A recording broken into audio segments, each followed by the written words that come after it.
13 जून को इसराइल ने ईरान के ऊपर एक बहुत ही बड़ा हमला किया है। इसके पीछे क्या डेवलपमेंट्स है और क्या कहानी हो सकती है, उसके बारे में डिस्कशन करेंगे। वीडियो थोड़ा सा लंबा है, लास्ट तक मेरे साथ बने रहिएगा। सबसे पहले 12 जून के दिन डोनाल्ड ट्रंप ने ईरान और इराक से अपने मिलिट्री ट्रूप्स को बाहर निकाल लिया और वहां के अमेरिकन के लिए एक ट्रैवल एडवाइजरी जारी की। जब उनसे पूछा गया कि आप ऐसा क्यों कर रहे हैं, तो उन्होंने कहा इस रीजन में टेंशंस बढ़ रहे हैं। किस तरह के टेंशंस, उन्होंने इसका जिक्र नहीं किया।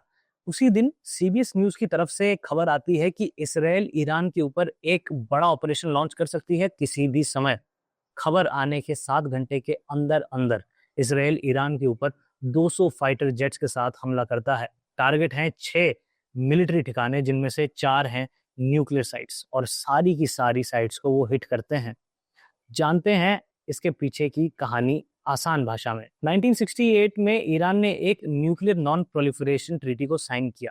इस ट्रीटी के तहत सिंपल बात यह थी कि ईरान न्यूक्लियर पावर का मिसयूज नहीं कर सकता और न्यूक्लियर वेपन बना नहीं सकता। एनपीटी का मेन उद्देश्य यही था कि बाकी देशों को हम न्यूक्लियर पावर बनने से रोकें, न्यूक्लियर वेपन बनाने से रोकें, ताकि मास डिस्ट्रक्शन पर काबू पाया जा सके। ईरान ने इसको साइन किया, जिसके तहत जो इंटरनेशनल एटॉमिक एनर्जी एजेंसी है वो इनके ऊपर निगरानी रखती थी, इनकी न्यूक्लियर एक्टिविटीज पर निगरानी रखती थी। अब कुछ महीनों से ईरान के ऊपर ये इल्जाम लगते गए कि वो जरूरत से ज्यादा, जितना उनके ऊपर लिमिट लगाई गई थी उससे ज्यादा यूरेनियम इकट्ठा करते जा रहे हैं और उसको जरूरत से ज्यादा एनरिच कर रहे हैं। और इनडायरेक्टली उन पे इल्जाम ये लग रहा था कि ज्यादा यूरेनियम एनरिचमेंट के कारण वो न्यूक्लियर वेपन के और करीब आते जा रहे हैं और वो एक न्यूक्लियर वेपन डेवलप करना चाहते हैं। ईरान हालांकि इसको डिनाई करता रहा। ईरान पर ये निगरानी रखना दुनिया मानती है कि ईरान कुछ ऐसे एलिमेंट्स को सपोर्ट करता है जो कि टेररिज्म को बहुत ज्यादा बढ़ावा देती है। उसमें से एक एग्जांपल है हमास। उनको ईरान की तरफ से एक बहुत ही बड़ा सपोर्ट मिलता है और ईरान उन्हें प्रॉक्सी वॉर के लिए भी इस्तेमाल करता है, एज अ प्रॉक्सी भी इस्तेमाल करता है वॉर में।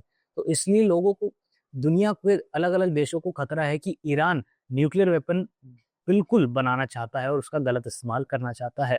अब ईरान इस चीज को हमेशा नकारता रहा है और वो कहता है कि न्यूक्लियर एनर्जी का इस्तेमाल सिर्फ हम शांतिपूर्वक तरीके से करेंगे और शांति फैलाने के लिए करेंगे। अब यूएस ने इनके साथ मल्टीपल राउंड्स ऑफ टॉक की है। इस साल उन्होंने मल्टीपल राउंड्स ऑफ डिस्कशन रखे हैं और पूरे 5 डिस्कशन में वो चाहते हैं कि एक नई न्यूक्लियर डील वो उनके साथ साइन कर सके और उनकी न्यूक्लियर पावर पर लिमिट लगा सके। लेकिन कुछ खास उसका कंक्लूजन अभी तक आ नहीं पाया है।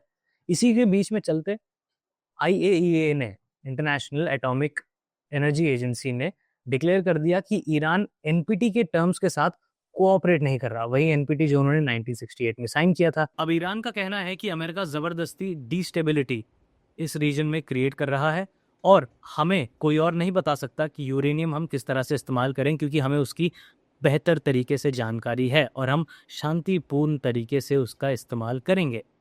इसी बीच आप सोचेंगे कि इजराइल का क्या रोल है, क्योंकि इजराइल एनपीटी का हिस्सा भी नहीं है। इजराइल ईरान को एक थ्रेट मानता है, क्योंकि वो उनके लिए थ्रेट है भी। जहाँ पे एक तरफ इजराइल हमास और हिजबुल्लाह जैसी ऑर्गेनाइजेशंस के साथ जंग लड़ रही है, वहीं पे ईरान इन्हीं ऑर्गेनाइजेशंस को एज अ प्रॉक्सी इजराइल के अगेंस्ट इस्तेमाल करता है।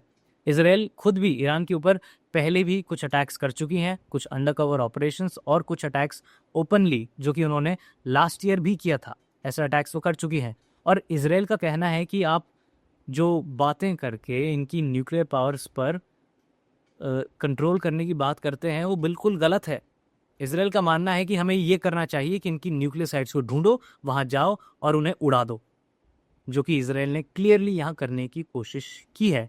दैनिक भास्कर की एक बड़ी इंटरेस्टिंग रिपोर्ट आई है जहाँ पे वो कहते हैं कि यूएस के बिना इजराइल ईरान के ऊपर ये हमला कर ही नहीं सकता था। तो इस हमले के पीछे अमेरिका का एक बड़ा हाथ नहीं है, ये चीज़ मानने में दुनिया को काफ़ी दिक्कत हो सकती है। इजराइल ने हमेशा की तरह अपने एक्शंस को जस्टिफाई करना शुरू कर दिया है। रियोविन अजार एक इजरायली डिप्लोमेट हैं जो अभी एम्बेसडर टू इंडिया है। उन्होंने तो एएनआई पर स्मिता प्रकाश के साथ एक पॉडकास्ट भी कर दी, जहाँ पे वो जस्टिफाई कर रहे हैं ईरान के ऊपर अपने इन एक्शंस को।